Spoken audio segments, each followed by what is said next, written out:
Entrepreneurship is a skill. It can be learned, and especially in the accelerator that we've created, which has certain points of traction. And once you kind of graduate from one level to the next, you understand that process. Because entrepreneurship was not always a science. Now you can actually look at it and with traction-based metrics, actually understand where a company is in their process of growing and what they need to do next. So a lot of times though, entrepreneurs are not the best operators and the best people to scale their company. That is a major friction point with a lot of entrepreneurs that ultimately maybe suffocate the idea or don't let the idea go to its full potential. We are The David Johnson Show, bringing the veteran community stories and perspectives so you can design the life that you deserve. Strong like a tree, there's roots where I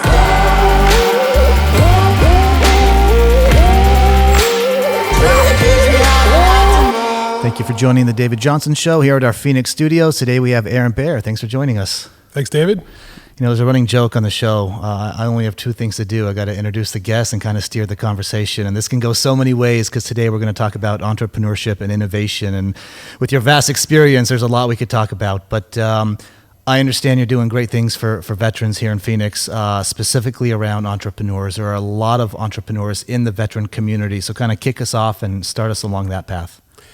Yeah, so I'm a co-founder of the HeroZona Foundation, which serves our veteran community largely in Arizona, but also nationwide. We have partners like the U.S. Chamber, Wow. the SBA, the VA, where we're putting entrepreneurship programs on a national level together. We've had the HeroZona Summit for the last 3 years, which has brought together entrepreneurship, education, and employment, where we've actually given awards away to some of the biggest employers, the biggest educators, and the biggest entrepreneurs that are veterans, and those serving veterans and their spouses and the active military as well. Well, and understand from another guest we had on the show, Matt O'Brien, that the HeroZona Foundation has a large, very large, one of the largest in the country, hiring events for veterans every year. Yeah, we've been able to attract. There's a corporate council here in Arizona that is for veteran hiring that we've partnered with to bring all the major employers together for veterans to have a hiring event. And several hundred veterans have been hired from that over each year that we've had that. And we're pretty proud of that event. That goes on during our HeroZona Summit, which is largely during veterans, the week of veterans, the week of before Veterans Day. That's awesome. Do I also understand correctly you're doing something from an kind of like an incubator level for veterans? Yeah, so and this is where we're launching on a national level, the Heropreneur Academy, which, the idea is to help our active military, our veterans, as well as their spouses actually engage in the act of entrepreneurship. So that will actually run through the Arizona Accelerator, which is something that I run. But we'll specifically have a channel that's free for veterans to basically go through our entrepreneurship courses. And those would include a foundations course, which is really how do you actually incubate your idea? And then we step that up into a problem solution, making sure that you actually have a solution to a problem and testing that with customers. And it's all based on traction-based metrics and evidence-based entrepreneurship and innovation. So once you've kind of figured out the problem solution fit, then you go on to the product market fit. That's and awesome. Really seeing, does this have legs in the marketplace? Who is the customer? How are we going to drive this? Then we have two other programs that actually go 10x scale and then literally 10x launch and then 10x scale, which at that point we're basically accelerating those entrepreneurs through a process that will actually help them fund their business and actually accelerate with customers through our process. So they obviously have to have an idea prior to coming to the incubator. Is that correct? They don't. The first course actually can help them generate that idea. And as you know, I always like to say is all ideas are good ideas. You may only be able to sell your idea to your mom, but you have one customer. So I've been there before. My mom bought. She was a big supporter. Yeah. So we want to help those veteran entrepreneurs basically solidify their idea so they can scale it in a proper way in a very lean process that we've created that's all around evidence-based. That's cool. So take me back. you're a full-blown entrepreneur, as I call it. And I think there's a difference between somebody who has the entrepreneurial spirit or the creativity of an entrepreneur and a real entrepreneur. I would classify you as a real entrepreneur. We met a decade ago, and you were doing some things. Briefly tell me about your early stages and entrance into entrepreneurship. And if you, there's a recurring theme on the show that I call it the chapters of life, and I'm sure you've had those in your entrepreneurial career up to date. But walk me through from chapter one. Yeah, I mean, I'll step back even maybe further to give you a little more background. But I grew up loving the movie Wall Street. Ended up being a stockbroker. Oh wow! Ended up making a lot of money there, and my first entrepreneur story is I saw an opportunity in 2001, and I was at Accenture at the time, and I saw this consulting company that was doing cultural assessments, which culture was becoming a big thing. Right about that time, you had WorldCom, Enron, some of these big companies blowing up because of their culture. So the term company culture that you hear today, that was kind of when it was being introduced on the scene? It was largely the part where there was a new business opportunity. So there's a small company in Cave Creek that had something called the Cultural Health Index, the CHI.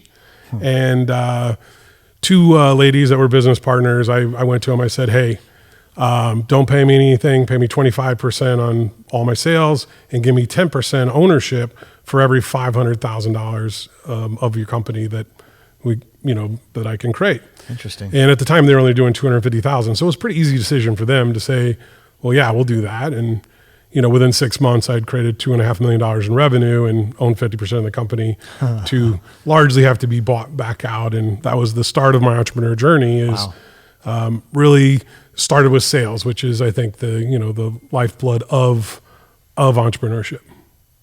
It is. I mean, you have to have a product or service, and you got to sell it. You got to find a customer at the end of the day. Yep. So what did that morph into after that? So from there, obviously, I was looking at opportunities out there, and so you can say the next chapter was around assessing people. So I had several different assessment products that I went to market, largely from this Cultural Health Index, individual assessments and different things. And I ended up actually joining Jobbing.com. The CEO of Jobbing.com said, hey, I want you to start Jobbing TV, which is a TV show, which was the first employment television show. And really, this was before YouTube. We were streaming video online. So this was back in the day, and we launched the first employment television show in the nation, and we had a daily show for 30 minutes that focused on employment and actually got people jobs. So you can kind of see a trend throughout my career has been about assessments and employment and actually helping people find their purpose, which from there, after leaving Jobbing, I actually ran the National Association of Sales Professionals, grew that and sold it to Camelot Ventures, which is owned by Dan Gilbert, who owns Quicken Loans and the Cleveland Cavaliers. Wow. And then went on from there to basically create a incubator, accelerator, and an agency called Buzzmouth that we did digital strategy and social media strategy fairly early on, where I would say social media wasn't, kind of mainstream as it is today. And we helped companies like Coca-Cola, Dell, Dannon, Harley Davidson. Wow. We had a wide variety of pretty large clients, but more so to my interest was in entrepreneurship. So we incubated and accelerated several companies because we could build anything. So if we had an idea, we just, built the software, launched the product, marketed it, and then rolled it out. And that was kind of a process that I did for the next 10 years. That's cool. Follow me on this windy road for a second, because my mind's already going 10 different directions. Part of this show, the David Johnson Show, is Design Your Life. And we say that, and what I'm trying to do, and veterans that I mentor here in Phoenix, I'm just saying design your life, whatever you want to do. And entrepreneurship can mean a lot of things for a lot of people. As an example, my pest control guy who sprays my house every 3 months, who was in the Marine Corps, he owns that company, and he's an entrepreneur. I mean, it seems the stuff you've done has always been on this massive scale, which I respect. And it kind of hit me when my first company failed, and I then transitioned into my second company. I started really asking myself what I wanted out of a business. And as an example, and this is a long-winded way of saying, I know I'm never going to be the guy who takes a company public for $1 billion plus. I'm just not going to do it. I know that about me. I'm going to be the guy that owns a company. I'm going to generate $500,000 a year. And guess what? I'm going to go to Australia twice a year. I mean, that's just because I want that. I want to spend time with my 6-year-old son. I want to walk him to school every day. So are there levels, so to speak? And I don't know if levels is the right word, but entrepreneurship can mean something different to everybody. And again, you've done it on the grand scale, but what does that mean to you? I'd say I probably fit more closely to you than that. I've been what you call a micro entrepreneur, which I've been able to start a lot of different companies and then find management teams to take them and accelerate them. Interesting. And that's been my model. Is I'm more in love with the idea of generating ideas and helping others create businesses than myself actually going and running a company. Interesting. So I don't see myself running $1 billion company. In fact, most of the companies that I've gotten to steady revenue, I grow bored of, and I'm actually move on. So is that I'm a veteran and I have this idea, is that an internal, do they have to dig down? Is it a skill set? Is it ability? Is it what do I want out of life? Is it all the above? Entrepreneurship is a skill. It can be learned, and especially in the accelerator that we've created, which has certain points of traction. And once you kind of graduate from one level to the next, you understand that process. Because entrepreneurship was not always a science. Now you can actually look at it and with traction-based metrics, actually understand where a company is in their process of growing and what they need to do next. So a lot of times though, entrepreneurs are not the best operators and the best people to scale their company. That is a major friction point with a lot of entrepreneurs that ultimately maybe suffocate the idea or don't let the idea go to its full potential. So you say entrepreneur wasn't always a science, and now there's these metrics you can measure. Is that just because new technology? Is that because there's a new buzz around the world? I mean, 20 years ago, you never heard the word entrepreneur, so to speak, and now it's like everybody wants to be an entrepreneur. Has that been the progression of the game, or is it a new mindset around? Well, it's largely back. If you look at, there's this idea of building a business in your garage that was, honestly, Apple, Google, Hewlett-Packard, Microsoft, even Amazon, all were built in garages. They did not have a playbook. If you look at their early mistakes and some of the things they did early on, you kind of realize, learn this is all part of the book and the research I've been doing around reimagining innovation. Google actually wanted to sell their business for $1 million 6 months into it and move on because it was taking too much of their time. Now that company's worth $1 trillion. So you look at the mindsets of some of these entrepreneurs, they didn't know they were going to run billion-dollar businesses and things like that, but they were building a garage and playbooks. Nowadays, with Y Combinator and 500 startups, Techstars, and Arizona Accelerator, you have a process that's been proven, and it's based on actually predicted failure. Meaning, let's stress these companies and these entrepreneurs to a place that 80% of them are going to fail and 20% are going to succeed. The reality is also being part of the Global Accelerator Network is that 75% of those companies go on to stay in business. They just may not hit the goals that were originally sought out for them. Interesting. So when you take evidence-based entrepreneurship and you put it into a system and you look at this, it is built on failure. It is meant to fail ideas quickly. It is meant to test things quickly. And that's where as you gain traction and you actually move through these levels, you actually can see where a company's potential gets greater and greater. I would say all these great companies never thought that they would ever be in the position they are. These platform companies I just mentioned, like Google, Apple, Amazon, Microsoft, et cetera. Just one thing led to another. Tell me about, you've studied entrepreneurial ecosystems throughout the world, and dare I say that's led into this talk on innovation, maybe. And what has been your view around the world on entrepreneurship? Well, I think we're in a period where corporations are under attack more than just about anything. And you look at the S&P 500, for example, 20 some years ago, the average S&P 500 company was on there for 67 years. Now it's down to like 12. So you see these life cycles of companies coming and going much, much faster. One, because if they're doing something, maybe they get acquired and they kind of merge with a larger company, and or they actually just fall off of, they trail off of the revenues that they're doing and fall out of the S&P 500. But that's largely because they're not innovating, because corporations are made not to innovate. So what I've done is I've actually been out with major companies like Daimler, Belfius Bank, which is the national bank of Belgium, and actually taking them out into the real world. So places like Singapore, Shanghai, Tel Aviv, London, Copenhagen, San Francisco, New York, Seattle. You look at these places where they're incubating and accelerating companies at a much faster level. Wow. Shanghai in China, for example, is on a whole nother scale. Like when I go and I take a company there, like my actually slides have to change because, in America, I used to say, this is how fast it took to get to 50 million people. Well, in China, this is how fast it took to get 750 million people. And it's just on a whole nother scale. Well, now China's exporting a lot of their innovation. For the longest time, they're copycats. Now they're actually kind of driving some of that innovation. So Shanghai and Shenzhen and places like that are actually driving some of the major changes where Silicon Valley probably is not going to have the impact it's had over the last 25 years, the next 25 years. Interesting. And that's where entrepreneurship and innovation is spread throughout the world because of these predictable, evidence-based innovation and entrepreneurship processes. So for a veteran starting a business, two-part question.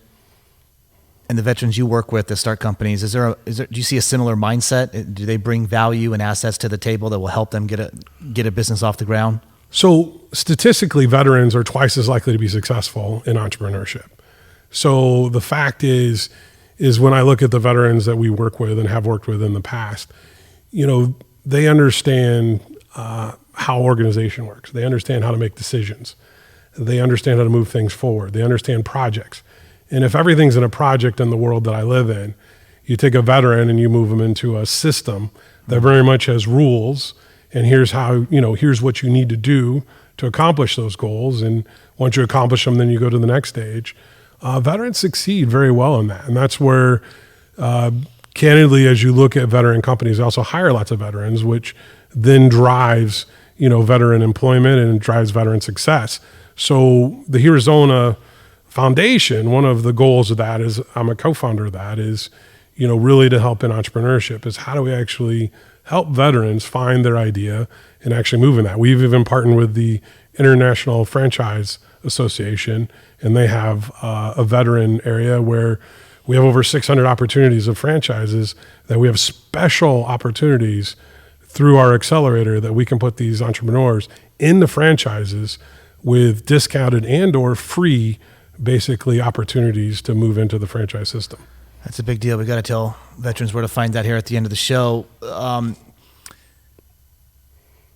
Not to give away the curriculum of the incubator, but what are some of the facts, the evidence base, some of the lessons per se, or the talking points that if veterans out there right now starting a business, what's some of the high level stuff you could say?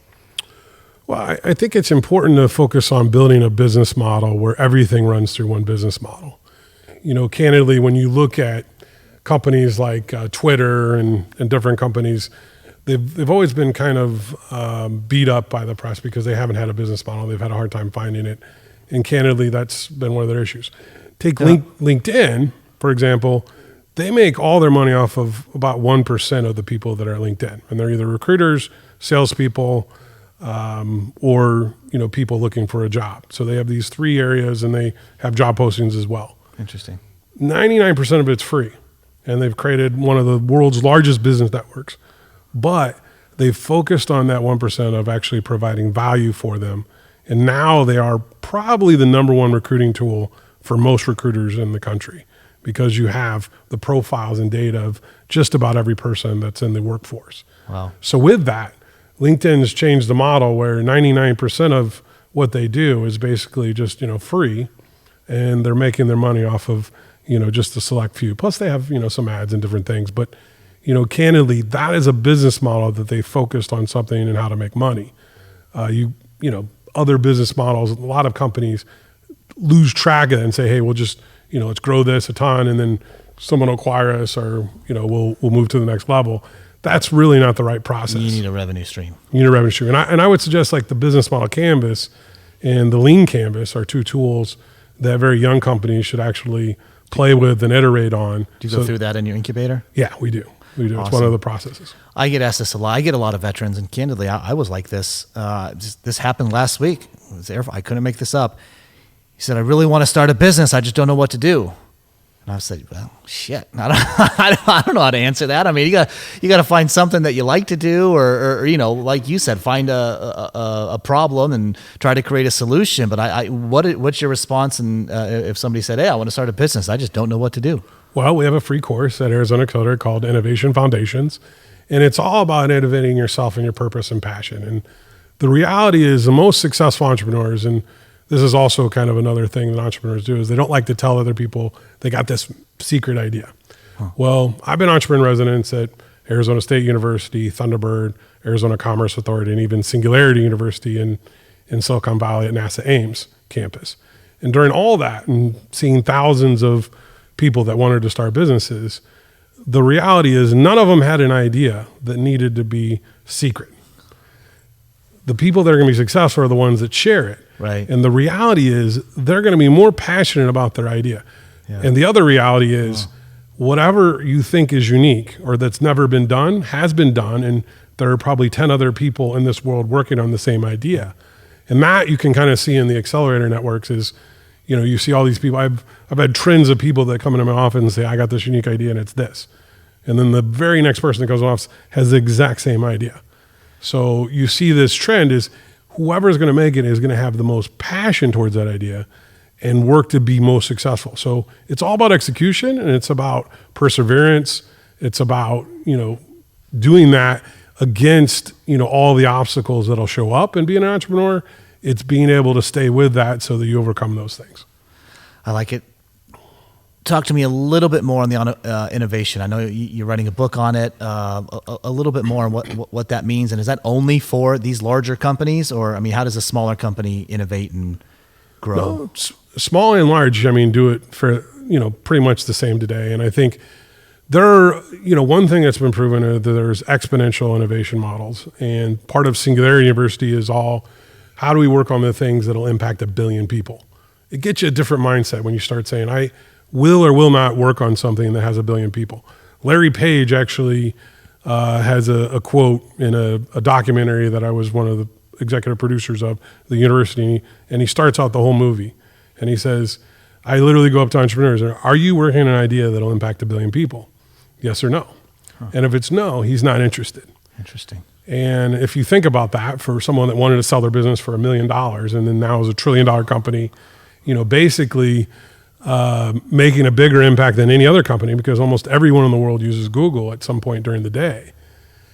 He has now expanded his mindset, and that's the most important thing is now we're able to solve very hard problems that do affect and impact 1 billion people. And we also have these platforms to get to them. So starting just about any business, we can kind of leverage the platforms out there, whether it's Google or Facebook or Amazon, to actually drive our businesses through social media and through those mediums to basically reach the customers that would most likely buy our product. Wow. But the 1 billion person focus is something that is changing the world because there's not very many companies that actually make that impact. But if you look at if you look at the unicorns, the companies that actually become worth $1 billion or more, you'll actually see the ones that actually started off with that thought process are going to be much, much more successful. Because they may fail from not hitting their overall goal, but they're actually, they're going to go much further than the other company that was maybe saying, let's impact 1 million people. What could you tell veteran entrepreneurs that are trying, have something as far as resources? There's a lot more resources out today in 2020 than 1995. Maybe the barrier to entry is a little bit lower. The cost of entry is a little bit lower. You could get a product to market, and not just a product meaning a website or an online product, but there's a whole bunch of resources you have access to. Am I right on that? Yeah. So in 95, and this is actually in the book, it costs about $5 million to create a startup. So fast forward to today, it costs about $5,000 to create that same startup. That's a different barrier of entry. It's a 99% reduction in cost and time. Wow. So that's why you see there'll be so much more failure because it's so easy to actually start a business. And failure is good to a certain extent, right? Failure is good. Because? Failure is good because Edison failed so many times. Dyson failed so many times. To get to success, part of that equation is failure. So the reality is I've failed at more businesses than I've been successful at. Some would say I'm successful. I can tell you there's also people in this world that would say I'm a failure. regardless, it's moving forward. And I think that's the mindset and innovation around being exponential. And I think you tap into the second point here is really being someone that is okay with failure to move forward, which has historically been something that Europeans and even Asians have really shunned, that are now starting to open up. And that's where you're seeing them actually start to create some very large businesses. That could be a mindset in the military saying, we can't failure. There's this failure is not an option. And then you come to entrepreneurship and it's, it not only is it an option, you're probably going to fail if you're going to jump in.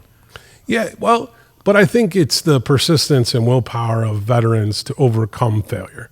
Right. The reality is we shouldn't really call it failure. Like, mistakes are learning opportunities. Right. They're points to move forward. At the end of the day, the idea that you thought you had to start a company is going to be completely different by the time it becomes a company. Amen. And in that process, you're going to fail forward, but you're going to actually make a lot of mistakes.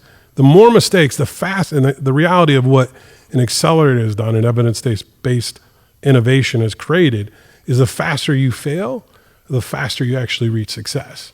So you see that in a lot of these companies that they're very open to failure. Amazon's one. Failure is part of the culture. I was going to say the Googles of the world, the Amazon, they failed.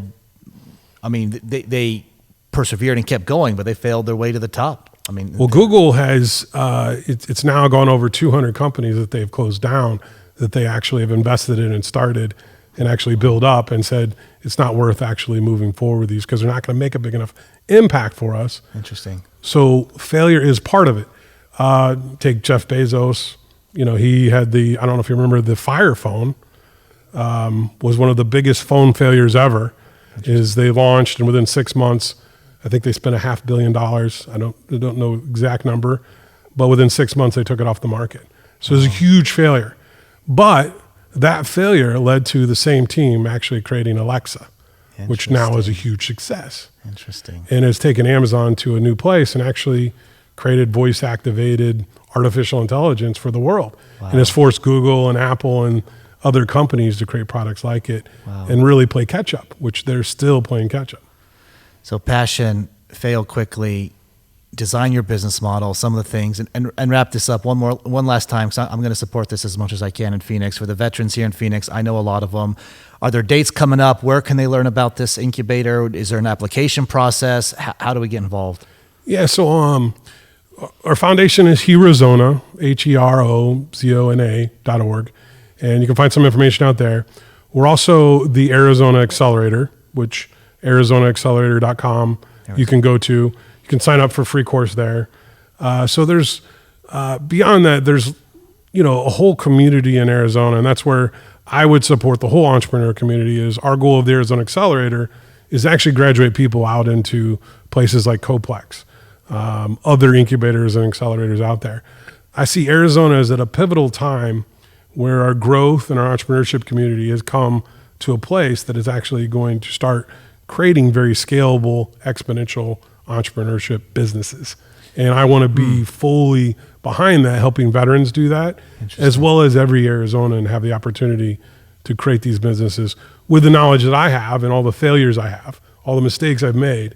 I can really help entrepreneurs not make those same mistakes. I think I said it on 3 shows now. Knowledge is cumulative. It grows. You don't know what you didn't know 20 years ago, and it takes that amount of time and knowledge to do great things. There's no other answer to it. Well, there's no experts in the world anymore because everything's new every day and it continues to move forward. So it's always an evolution of learning. And I think that's where entrepreneurship and innovation is actually pushing that learning forward so companies actually can take evidence-based steps into their future. And that goes for big corporate innovation to the smallest company. It's relatively the same process. That's awesome.